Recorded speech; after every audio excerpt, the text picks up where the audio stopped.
Welcome to Death and Aliens, an in-depth look at horror and sci-fi TV from two friends who vaguely know what they're doing. I'm MK. And I'm Courtney. And Courtney, how are you? I'm okay. I'm a little hungry, which we just spoke about, but that's okay. We're on episode 3, so we are rocking and rolling. Um, but I've been, very entertainment-y lately, so I thought I'd check out a new podcast because I don't know why. I don't No, need a new podcast. no, you don't, but it's Um, fine.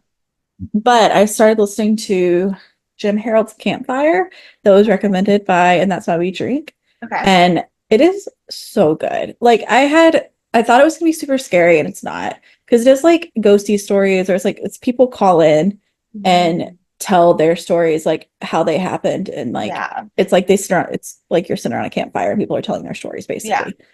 And so it's really cool, but they're like 2 hour long episodes. So they're like if you need something in the midst of what you're doing. Like I've been listening to it while I've been like grading essays because yeah. that seems to correlate okay in my brain. Right. Um and like when we were playing video games the other night, we like listened to it while we were playing the Yeah. game. But it's just so fun. And if you're looking for like, but they're it's like an exclusive podcast on something. So you only get the last 10 episodes at a time. Mm. I mean, they're 2 hour long episodes, so you're probably okay. Yeah. But I've listened to 2 episodes in 2 weeks, so you're fine. But it's really good, and I really like it, and it makes me kind of want to like expand and branch out a bit. I've been just kind of like going through my podcast and listening to like one-offs. I listen to like Red Handed some more because I love them. That's the one I saw live at South by Southwest. And Sinisterhood is always good. So I've just been kind of trying to get like back into some stories. Nice. How are you? I'm okay. I'm okay. I had a job interview today, which went pretty well, I think. Um, who knows? Um, I have also just been listening to podcasts. Really, nothing really new that I haven't already talked about on the podcast on our podcast yet, though. Um, just kind of chilling. It's weird. I if you listened to last week's or watched last week's Death or Sci-Fi Sunday, I was drinking a really bad old wine, but I finished that bottle. So my next bottle is called Confidential. It is also Ooh. a rosé. Um, Confidential Reserva. It's a rosé. It's a 2023. And it's 12.5% alcohol. So Not crazy. the last bottle of wine, I don't think had alcohol in it. Well, no, it did. It just didn't tell me, which in my mind means it has none. So, but yeah, so drinking wine on a Monday is about all I can say for my mental state right now. Um, Sure. Yeah. It's 12.5. oh, good. Great. Perfect. So you're I just following along. I You're guess I could consistent. have just Googled that. I don't know why. I've Googled everything else in the world today. Um, I can't fucking Yeah, open this. you got this. Full disclosure, this is our fifth episode we've recorded in 5 days. So sorry, not a lot has I'm so happened. sorry. I'm literally trying to think of like what have I done. I started What watching small nuanced thing can we discuss? literally, can I tell you this is about but this is how my brain has been today. Today, Dan and I started watching an episode of The West Wing, but it was an episode that was like a special episode where like they had interviews with people who actually worked in the West Wing of like the United States, and I got so Mhm. distracted by talking about Jimmy Carter and Bill Clinton that we watched 4 minutes of the episode. Then I like we had some food, whatever. I was getting ready for my interview. And then I came back from the interview and we started watching an episode of the Animal Kingdom like documentary about the animals while we were eating lunch. But it was the episode where they show the gorilla, like Spike the gorilla getting really, really sick and like his like legs like breaking and everything. And I like couldn't emotionally watch it. And I like had a panic attack and we didn't finish the episode. Um I also listened to some of one of my podcasts, but didn't finish it. Like I finished nothing today. 0 things have I done to Love it. completion today. Well, except for the interview, thank God. Sure. But I Yeah, you did make also it through that. I did make it through that one. Also, my ex had a baby this morning. So it's just a So weird day. this is just a fucking weird day.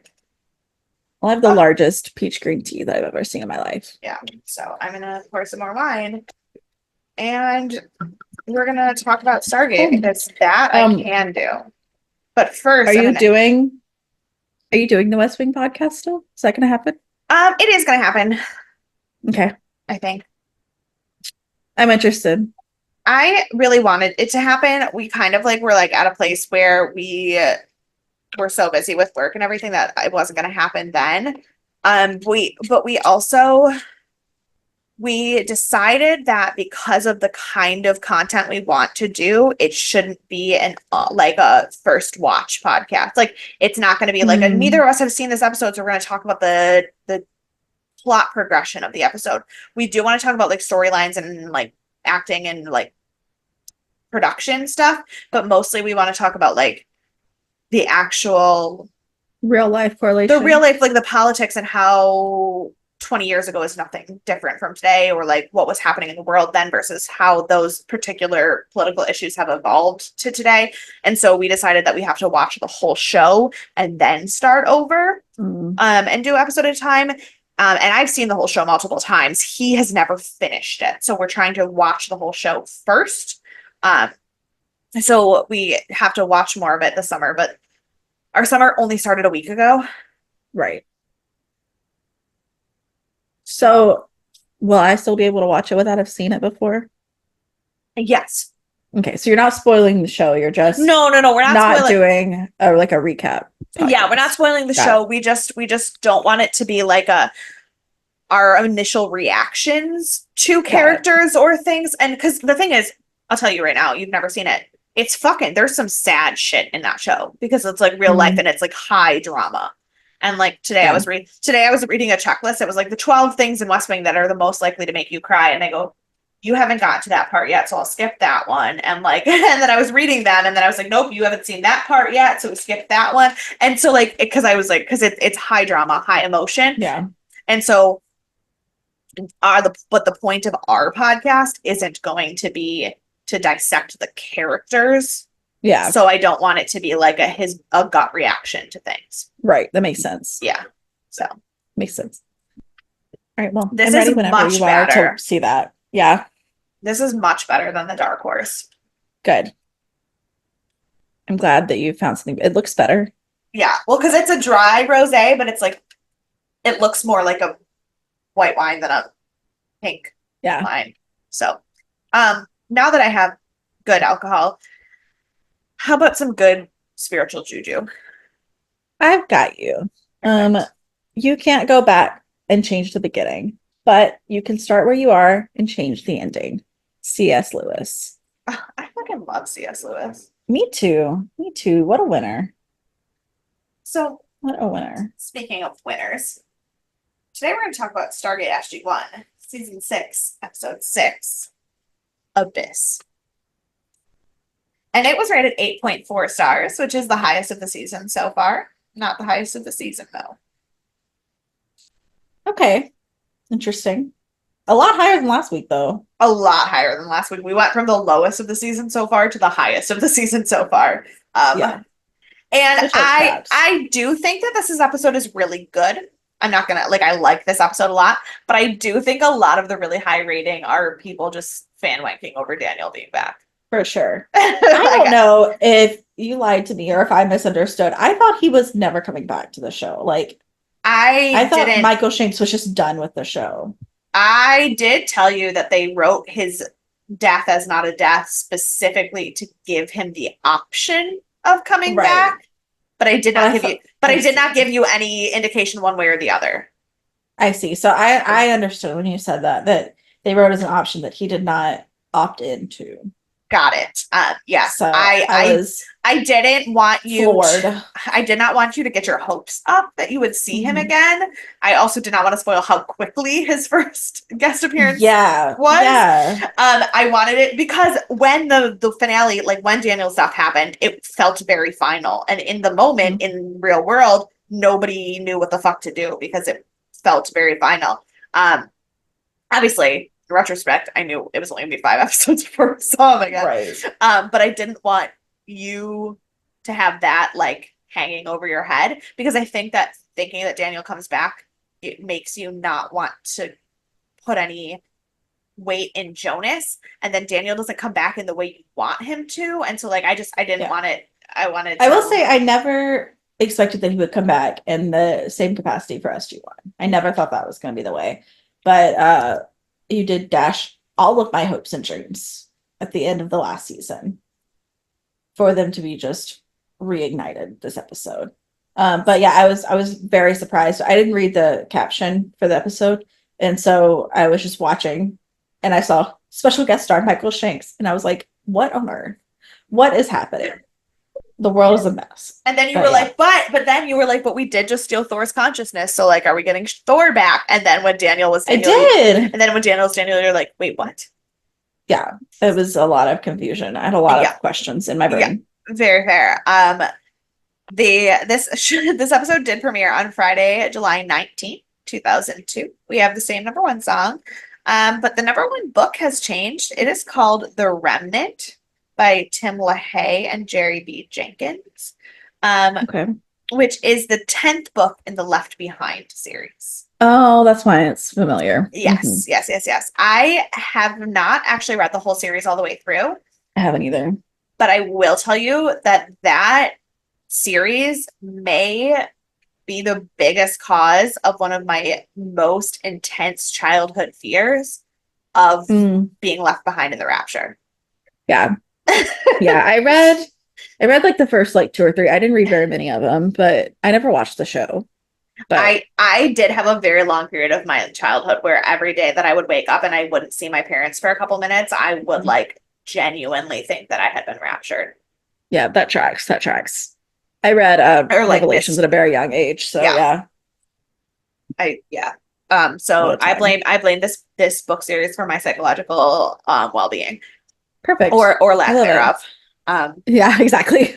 Speaking of psychological well-being, the number one movie is Stuart Little too. And so like I don't even remember that movie. I definitely watched it because I really liked the first one. Right. But I don't have any recollection of the second Yeah. one. Yeah. But like also what did we need a sequel to Stuart Little for? No, absolutely we didn't. Absolutely we You know didn't. what E.B. White book no one's tried to make a sequel of? Charlotte's Web. Where's Charlotte's Web 2? Absolutely. Where is Mhm. Charlotte's Web 2? Yeah, that's the real question. Anyway, on this day, Usain Bolt won the 200-meter dash at the Junior World Champions at 15 years old and is the youngest person to ever win gold at the Junior World Champions. Charlotte's Web 2 came out in 2003. Wilbur's Great Adventure. You've definitely seen this. You've definitely seen this. Oh shit, yes I have. You said that, then I was like, wait a minute. I was like, that doesn't sound quite right. I have no recollection of that movie. I didn't either I until I opened recognize and I saw it. I recognize Mhm. the cover of the movie. I have no recollection of Yep. the movie. I Yep, could not same. tell you a single piece of the plot. Nope. But then again, I could not tell you a single piece of the plot of Stuart Little 2 either. Nope. Mm-mm. Mm-mm. But Will yeah, say Stuart Little 2 came out a year before Charlotte's Web 2. So, but Stuart Little 2 was live action and Charlotte's Web 2 was animation. So mhm. two very different like vibes Right. going on there. Um, Right. but yeah, but so Usain Bolt won the Junior World Champions, which I don't know if you are inundated with Olympic videos on your social media all the time, I'm but not. fucking Simone Biles qualifier routine, that girl. She's back in action, baby. That fucking girl. I'm so pumped for the Olympics because the US gymnastics team is fire. I'm ready. I always want to be more into the Olympics than I am, and so maybe this year. When does Doug it is start? Like going to next be week? there. Doug's family is going to Paris. That's why he's gone all summer. He's going to Paris for the Olympics. Is this person?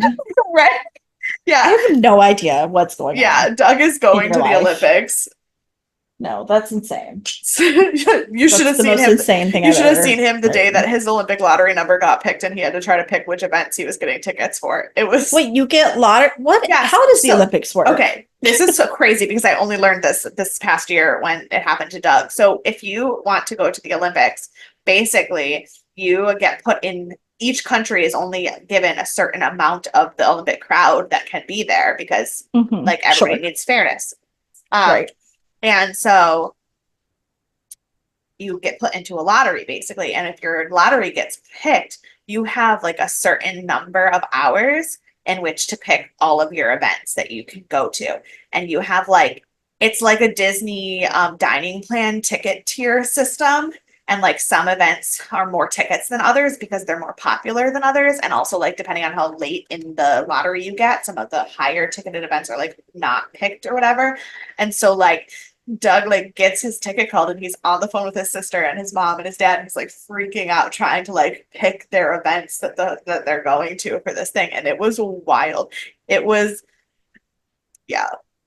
This is the most insane thing I've Isn't ever heard. it? It's I am 31 years old. I have been through a few Olympics. yeah. I've lived through quite a few of them now. There's I've one never every heard of two this in years. my life. Right. Never in my life have I heard But of that's the thing. this. I just found out this year when it happened to Doug and so like I was 31 years old before I knew what the fuck was happening. So you just like they announce the Olympics and then you go sign up on their website? Yeah. And then certain like everybody gets a certain number of tickets and like or like you can pay certain like there are certain money tier levels. So like depending on which tier of lottery you're at, you have more tickets or whatever. But yeah, Do you get to go for free? not at all.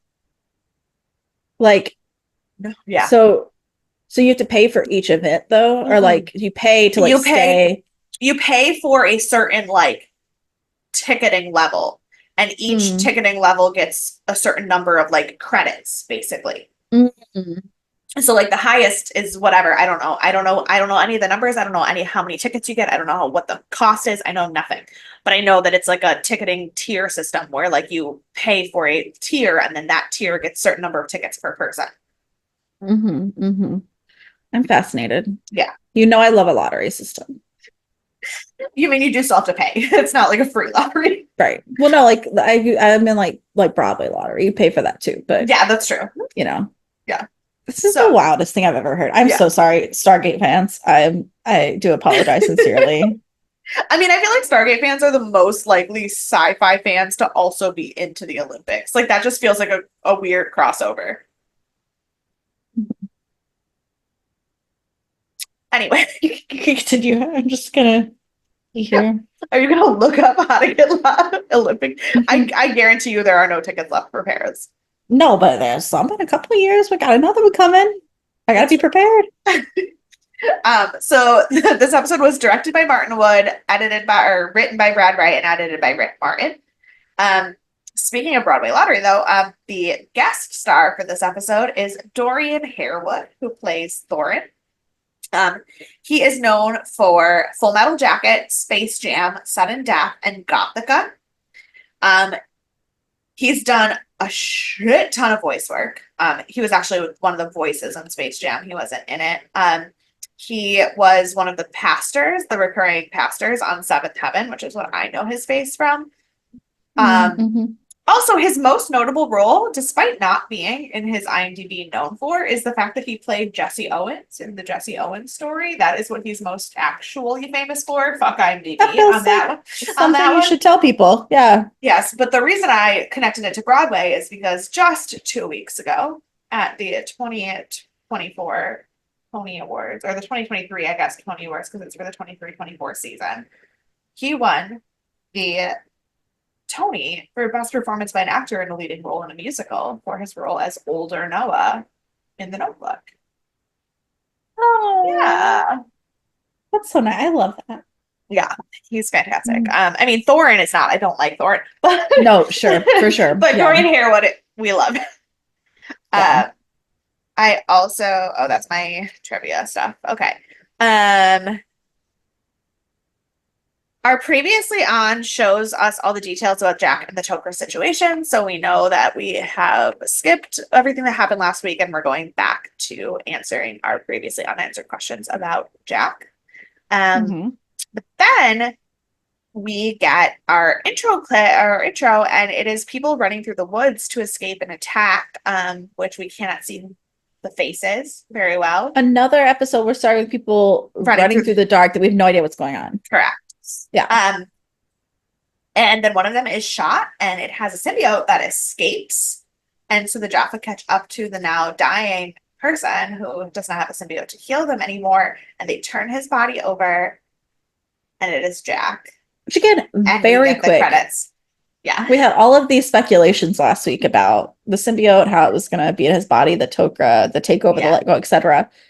And it's like 3 minutes. He has a has a gold or a symbiote in his body. That's Yeah, to be fair, there was all the time that we didn't see, but well, sure, but like we yeah, don't actually see him have a because symbiote, pretty much. because of course we don't, because Jack would Yeah, never.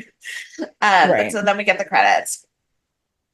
Um, we get a quick scene after the credits where Jack is in a sarcophagus, and Ajapa is telling his lord that Jack is alive, which I don't know how closely you pay attention to these things, but we know who his lord is because of the symbol on his forehead. And but Mhm. if you don't remember what Ball's symbol looks like, then that's confusing. I knew that those were things to pay attention to, but I did not remember whose symbol that was. Yes. Yes. So, Um, because he was part of the like round table that we had. yes, yes, yes, Yeah. yes. We met Ball in the Gold Summit. Mhm. Um, so back at SGC, they get an incoming wormhole from the Tok'ra, and Hammond is fucking agitated. He's like, it has been too long. But then when the wormhole like comes through and they let him in, it is Thorin by himself. And Hammond is like, you have been saying for days that you're gonna bring Colonel O'Neill back. Right. What is happening? And Thorin's like, I'm actually here to give you some bad news. We don't know where the fuck he is. Great. Yeah, that like he is just so laissez-faire about it too. Like he's just like, by the way, he's missing. Yeah. Um, No big deal. No big deal. And Thorin's like, we don't really know what happened. Jack just like up and walked up the base. We think like he did it of his own volition, like he had no mission. We don't know what's going on. And Janet and Sam are like, absolutely not.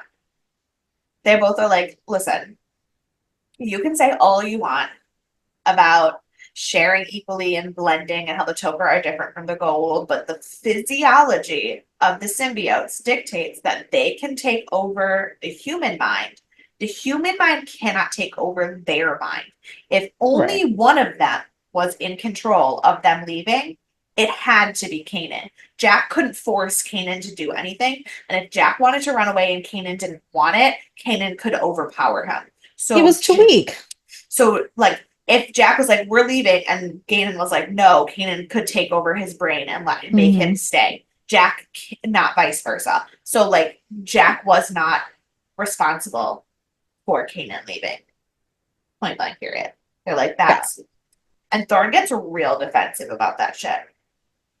And he's like, that's not how it works, like blah blah blah, that's not how our missions work. And he was like, but the Toker accept that like the loss of a good soldier, blah blah blah. And Hammond's like, well, fuck you.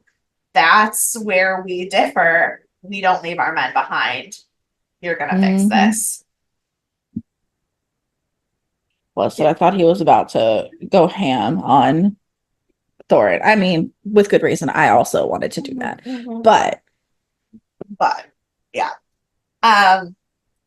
The Jaffa bring Jack out of the sarcophagus and into this room that has this weird gravity field that like pulls Jack up against a wall, like a Velcro, like fucking circus wall. it just looks like It just looks like he's on a spider web. I It can't does. see anything else. Yes. I mean, a spider web, yeah, I looked at it like the fucking thing where the like you're tied up and they spin you and throw the knives at you. Yes. Oh my God. It was just like such an insane thing. And Ball comes to talk to him, and Ball like basically throws knives at Jack and is like, I want information. He's like, I know that the Tok'ra share their mind equally. And Jack's like, really, like, you have no clue how little I know. Like, I don't fucking know anything. I don't know what you want from me. I can't tell you anything. I don't know how I got here. I felt like I was dying. They told me I was getting a symbiote, and then I woke up here. Like, I don't know shit. Mm-hmm. And Ball's like, well, you might not think you know, but the way this works is that those memories are in your head. So I'm just gonna keep killing you until I get the information I want. And I'm gonna kill you and I'm gonna put you in the sarcophagus and I'm gonna bring you back over and over and over again. But also, like, I feel like that's not all the way true. Like, obviously, if you have the symbiote in you, then yes, those memories are there. But like Sam doesn't seem to have every memory that Jolinar's ever had, like, still in her, like, in her head, right? Like, and he was there longer. Not consciously. Not So it's still in consciously. there, just not Yes. consciously. Yes. Like if you think we've had other episodes where like once something gets triggered, she'll be like, oh well, like it'll be Right. like a thought, and then she's like, well, Jolinar's memory, blah blah blah. Like it's not consciously in there, but it's somewhere. Right.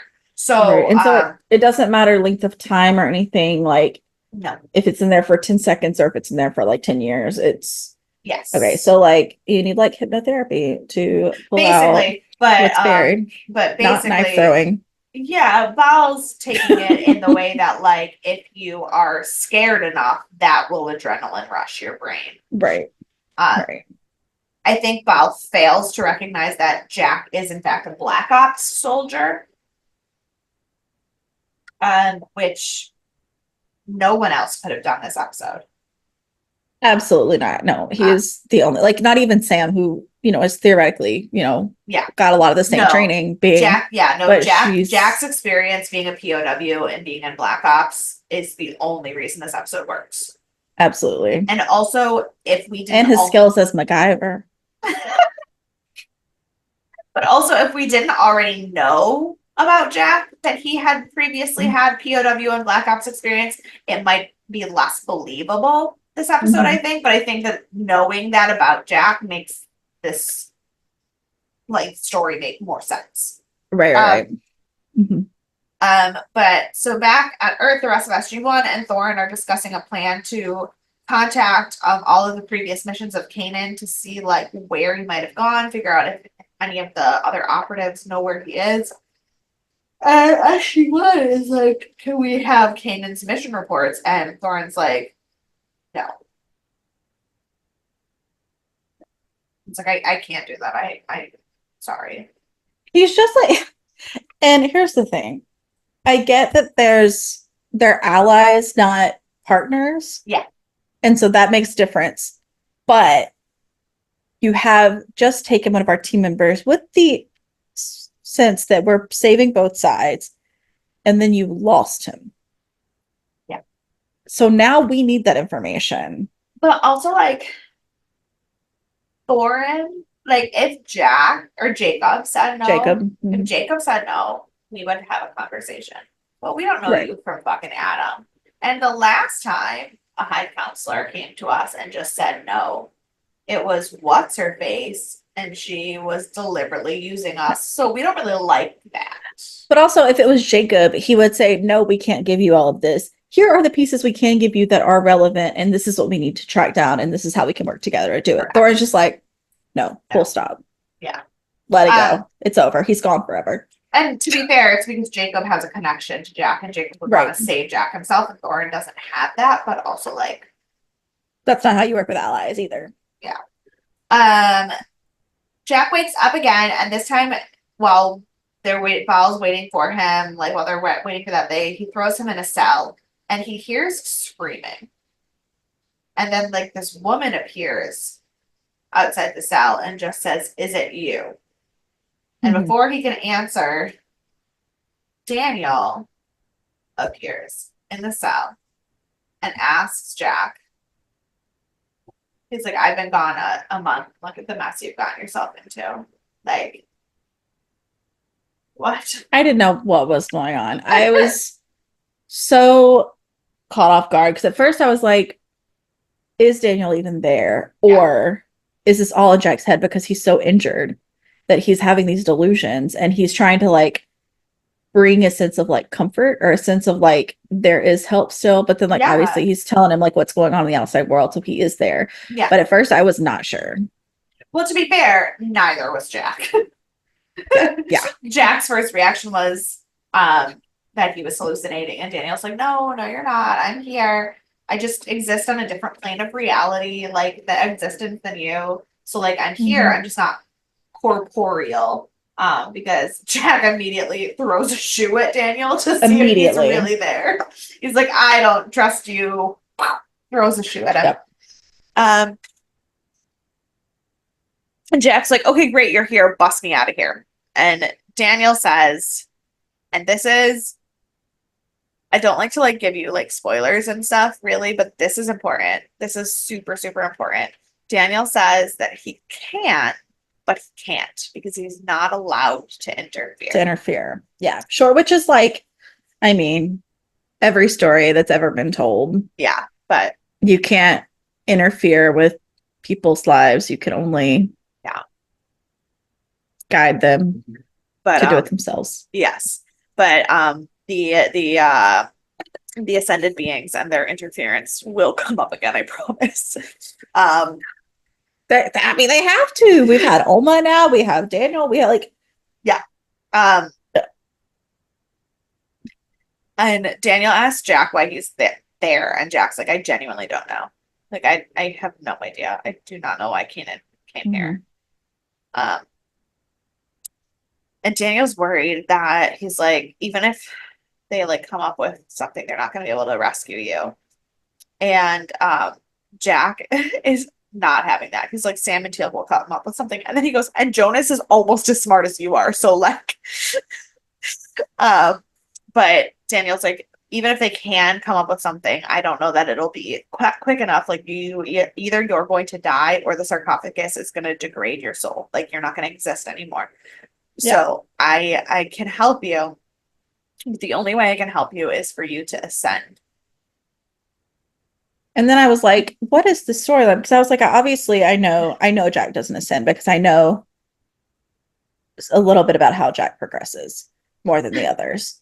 And so I was like, I know he doesn't ascend. But also, I like, don't know where we're going. Even if you think that that's possibly how Jack believes the show is this ascension as well. I know he moves up in positions before he leaves the show from where he's at. How do you know this? I found it on accident. That was one of the things I accidentally found when I was trying to find fun trivia. Or maybe it was when I was reading about a death of one of the cast members. I don't remember. I try not to go. This was the very, very beginning. This was like maybe episode 3 that I found this information. Yeah, okay. But so I knew he didn't ascend. All to say, I knew this wasn't his last episode. Well, but even if somehow you thought that ascension was the way this was going to go, have you met Jack O'Neill? I know, right? Like, it's probably not his first. Yes, we have. That was Jack O'Neill. He is speaking. No, I think the most clear example of how Jack could never ascend is that when we're not there yet, but they're fighting about Daniel talking like Oma. And Daniel's like, no, if I was talking like Oma, I would say something like, if you know the candle is lit, then the meal's already been cooked or whatever. And Jack just goes, well, the candle's burning, but nobody's home. And like, it's so like, he is the least likely, I feel like, out of everyone to ascend because like from the first episode we saw with Oma, like he was never the one Yeah. that even half built into like he doesn't seem to have any like really real spiritual essence Yeah. anyways. So we had Daniel who's open to the whole world, would do all of the things, anything. Yeah. And then Sam is like more spiritual, we know. But like Jack is not that. He's And not quite on the same path as the rest of them. and I think like there's this idea that Jack is like not necessarily like it makes him like less of a good person. And I don't think that's true. I think Jack has a Right. No, really, really no. good heart. I think Jack is just so stubborn and so sure of the fact that his way of doing things or his way of seeing things is correct, that the idea of being open to a different path to get there doesn't make sense. And I Right. also think that if anyone were to guide Daniel to or Jack to Ascension, I don't think it could be Daniel because I think that Jack blames himself for Daniel's quote unquote death in a Right. way that he won't be able to get past, at least not yet, if that makes sense. Right. Yeah. Um, It does. so back on Earth, SGC is holding Thorin hostage, and they tell him he is not allowed to leave until they get all of the mission reports that are pertinent. And he Just gives in because what the fuck else are you gonna do? right. Uh, oh, and then we have the scene where Daniel is trying to coach Jack to Ascension, and Jack's basically like, "I'm too dumb for this. Please don't." Um, and Daniel like just keeps trying, but Jack is like just talking about blasting his way out, and he starts to get like angry, and he's like, if our roles were reversed, if I was the one here in spirit to help you, I would have already blown this fucking place to smithereens. Like that's what I would do for you. Why aren't you doing the same for me? Right. Mhm. Which So is fair. so the Jaffa come back to take him again, and Daniel disappears. Back on Earth, Jonas determines that Kanan's motivation must have been personal because all of his missions were a success.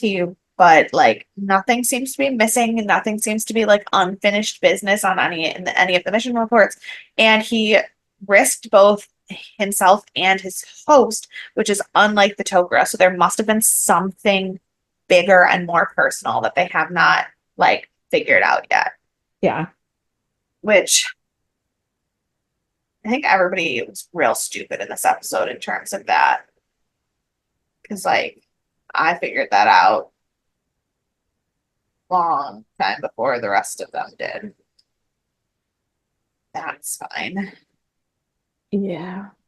Val continues torturing Jack, who, like, really genuinely at this point, it feels as though he doesn't remember anything. Like, we learn later that this is all part of the training and Hmm.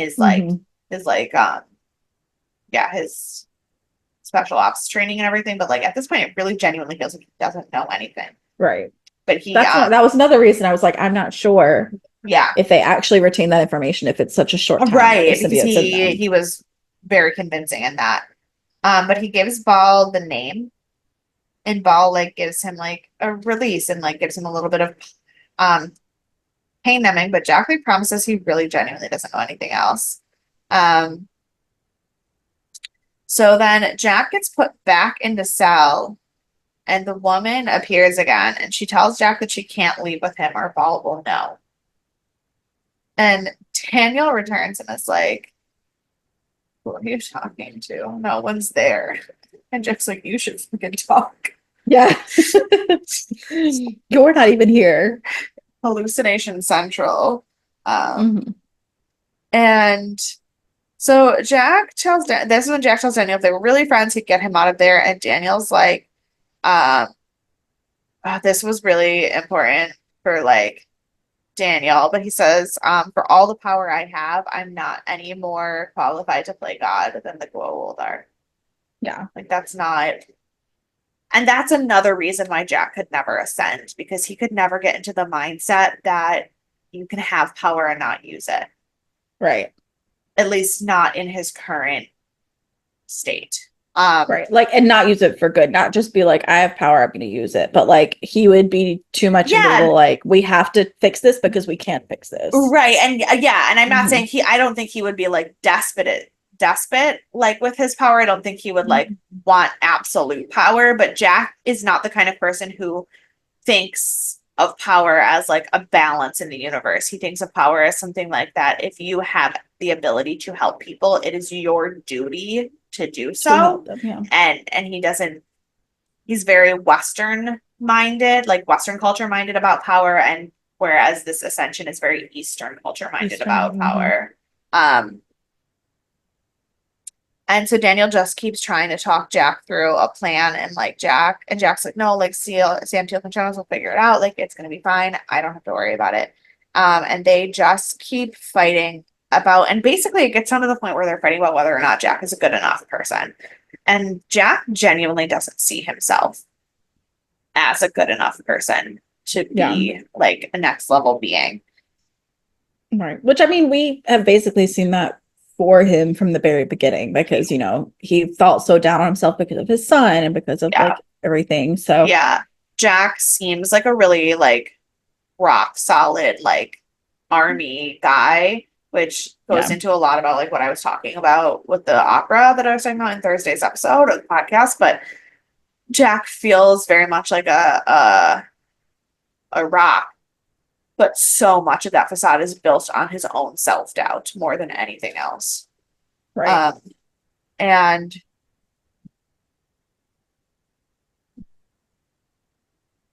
Jack says that, or the fight gets really heated, and Daniel finally is like, Jack, you don't have another choice. And Jack says, but I do.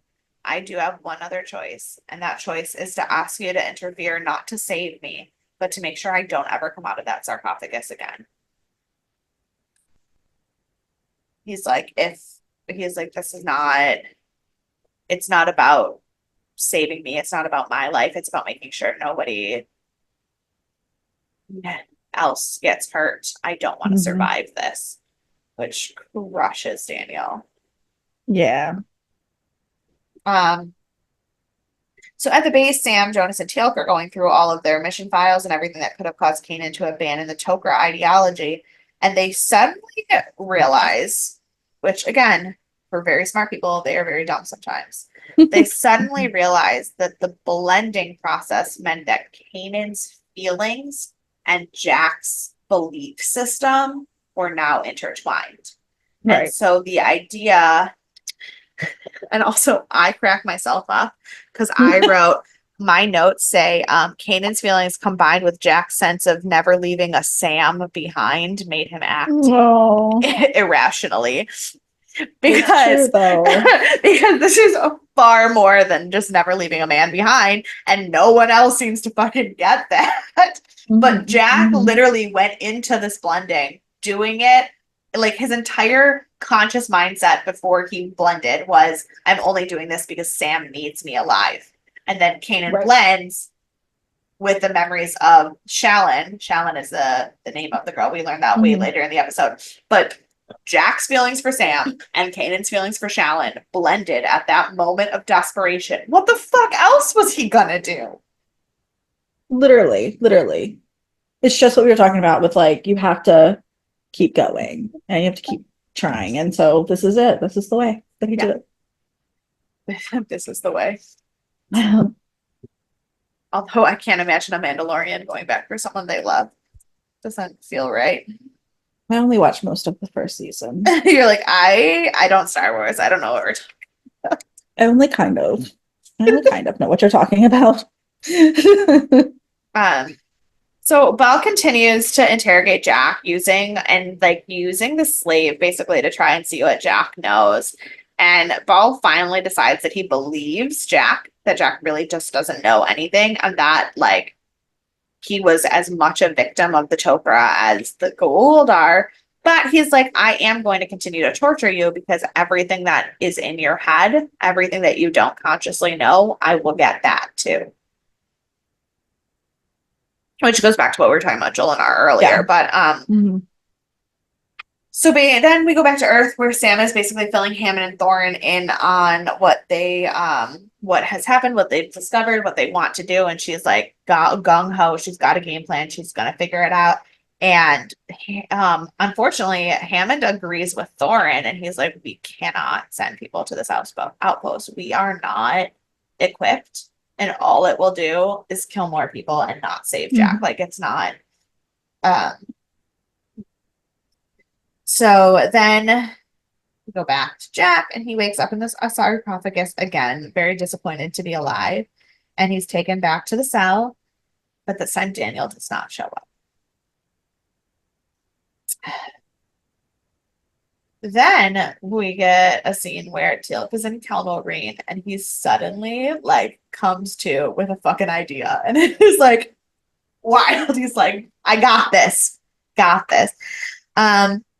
And he goes to see Hammond, and he's like, I can't just sit by and let nothing happen. Like nothing, nobody saved Jack. And Hammond's like, same. I don't know what to do. Right. And Tim was like, well, we need a gold mothership. And it's like, cool, we don't have one. And Til's like, yes. But if someone else who would be less than thrilled that Ball had a secret outpost with experimental technology that he wasn't sharing with the other system lords, or to, I don't know, find out about it, maybe that could work out. Yep. So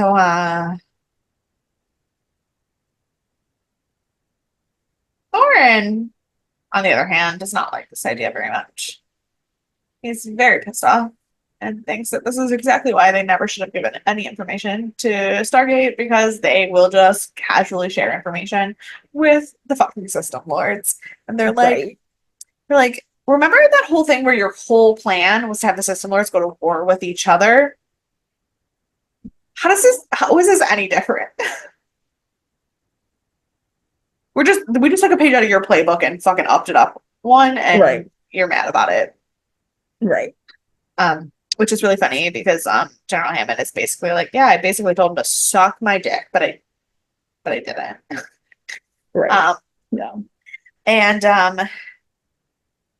in no surprise to Courtney, I'm sure, the system lord that they send the plans to is Lord Yu. Our bestie. Our bestie. In hopes that he will attack and give Jack just like a fighting chance to get himself out of the base. I am so dumb. I wrote back in the cell, Jack talks to Jack. I mean, maybe he does a little bit. Maybe, probably. But basically, Jack is in the cell again, and this is clearly another iteration of death past. And Daniel reappears, and Jack's like, "You weren't here." And Daniel's like, "Yeah, no, I know. I'm so sorry. Like, I had to take care of something, but I promise, like, I will not leave you until this is over." And Jack, this is when Jack finally admits that he does actually know everything. He does have all of Kanan's memories, and that he is scared that he can't take anymore, and that if Ball kills him one more time, he will tell him everything. Yeah. And Daniel tells Jack that his faith in his team was not misplaced, and that they did in fact come up with something to save him, and but it's not going to be easy, and he's still going to have to fight his way out, but that's all he ever wanted was a fighting chance. So while they're talking, Yu attacks the base, and everything gets all messed up, and Jack gets out, and he finds Shalyn, and he grabs her, and he leaves. And then in a stunning visual, Jack wakes up again, and it's the exact same lighting around his face that it is in all of the sarcophagus scenes, to just give you a split second of thinking it didn't work. But of course, this time it is not a sarcophagus that he wakes up in. It is the infirmary. Yep. And we find out that Shalyn stayed with the Tok'ra, and she decided that she's going to join them and fight in Kanan's name and work against the system lords. And then we have a really emotional scene where Daniel and Jack are talking, and Daniel's like, "Why do I feel like I'm always saying goodbye to you?"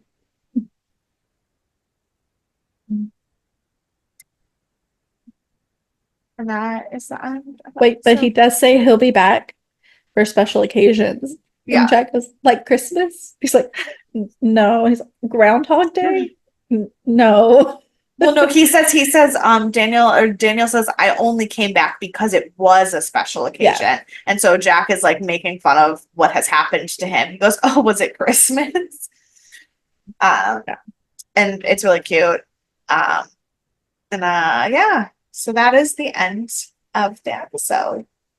So, how you feeling? What are you thinking? I I'm interested to see how this Daniel storyline turns out Okay. because I for sure thought he was gone forever, and now I think he's still there for recurring. I think he'll be a recurring character. I think we have to with the storyline being so over the top of everything else. Okay. Which is kind of the same way we felt when Alma first entered too. Like, Yeah. it's sparing, but it's like this bigger thing that's happening than the rest Right. of it. Right. So I do anticipate that that's going to be ongoing. I don't know that Shaylin, is that her name? I don't even know what I'm saying her name. Shalyn. Shallon. Shalyn. I'm not 100% sure. I don't know if she's gonna ever come back. I don't know if she's gonna be a big part. She wasn't really, I mean, she was like kind of important, I guess, but not like really. Yeah. And so I don't know that we'll see her again or that it'll matter if we do or not. I really do hate Thorin though. Like he's not a bad guy per se, but I do hate him. But I mean, that's Um, also how we felt about Elise or whatever her name was. The woman who was like the Goa'uld part of her was in love with Daniel, and the human part of her was in love with Jack. That oh girl. yeah. Yeah, we Mhm. felt the same way. We were like, we get it, but also fuck you. Right. So that's kind of how I feel about Thorin. Yeah, I don't know. I'm interested to see if this knowledge is gonna be something that plays more into it because we have a lot of knowledge from Jolinar already. Yeah. And obviously, well, no, Jolinar, they were both Tok'ra, so they should have the same, if not very similar knowledge. Yeah. But now all of our team has something a little extra. No one's just human anymore. I mean, I know they're human, but like they have this added piece that isn't just of this world. Yeah. So that's interesting that nobody's just themselves anymore, I guess. Yeah. Yeah. Yeah, so I have some fun things that are coming. All of None of my trivia comes from IMDb this time. All of this is from interviews with people involved in the show. So Rick, RDA had an interview where he talked about this episode and how it was just really, really fun to film.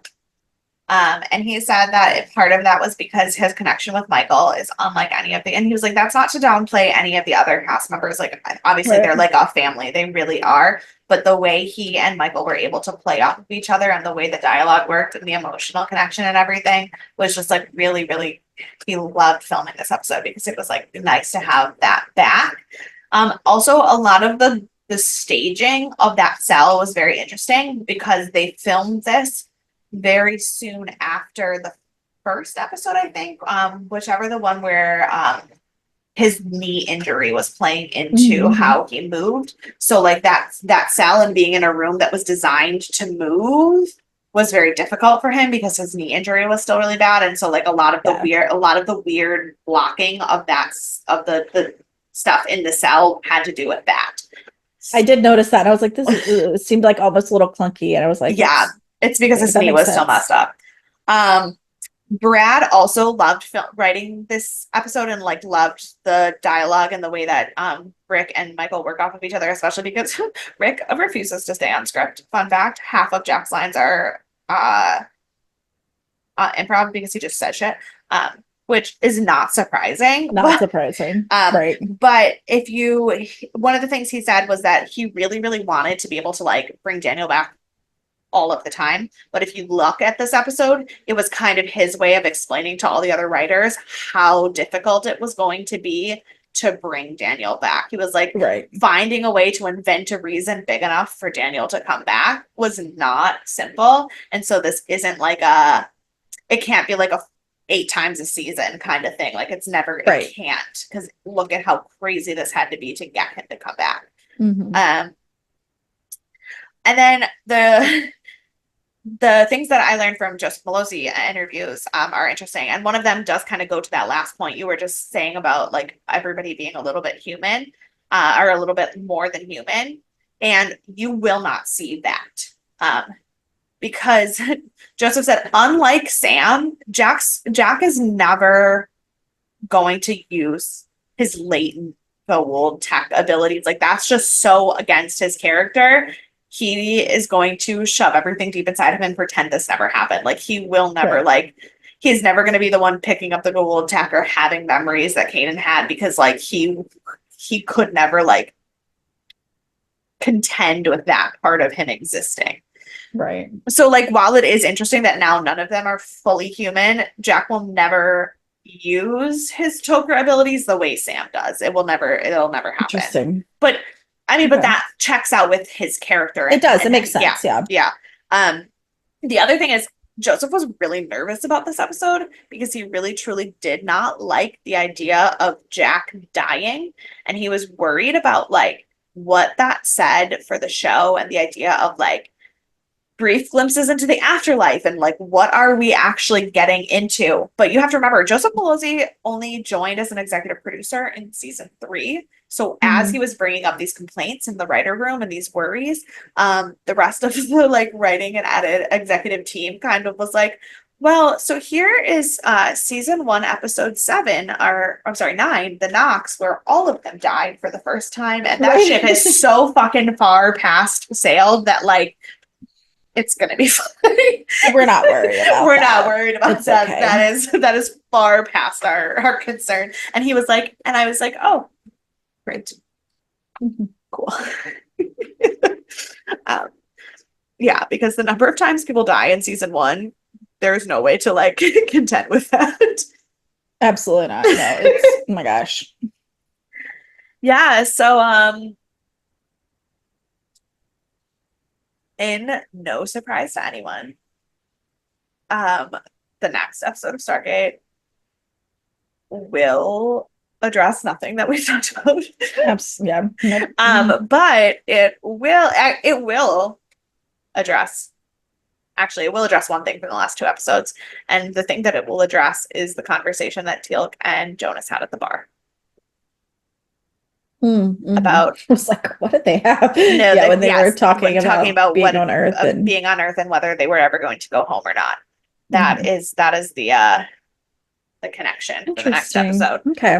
So yeah, but who do you want to punch? Paul. Fair. Just Paul. Totally fair. I want to punch Kanan for bringing Jack into that shit. Fair. Fair. I mean, I could also probably punch Thorin or Daniel or literally so many people. But I'm gonna punch Kanan for bringing Jack into that shit. Who's your MVP? I'm gonna go Daniel for coming back and keeping Jack from losing it and staying strong. That is totally fair. That's a really good one. But I'm going to go with Jack for the simple fact of that it was never that he didn't know. It was just that he wouldn't tell. And that says everything you need to know about his character, like, and his soul. So yeah. That's a good one. That's a good one. Yeah. So after 18 hours of recording, I have to pee. My dinner is ready. I'm starving. I'm so hungry. So many things. So hungry. I drink a whole Trent of tea. I drank half a bottle of wine. So all right. So If you have questions, concerns, comments, feedback, please email us at deathandaliens@gmail.com. And you can follow us on all of the social media at Death and Aliens. You can find me everywhere at ENKAY_superstar. And you can find me at CE Cloud 13. And with that, we will see you next Thursday for the season finale of Hannibal season 1. Yay! Bye.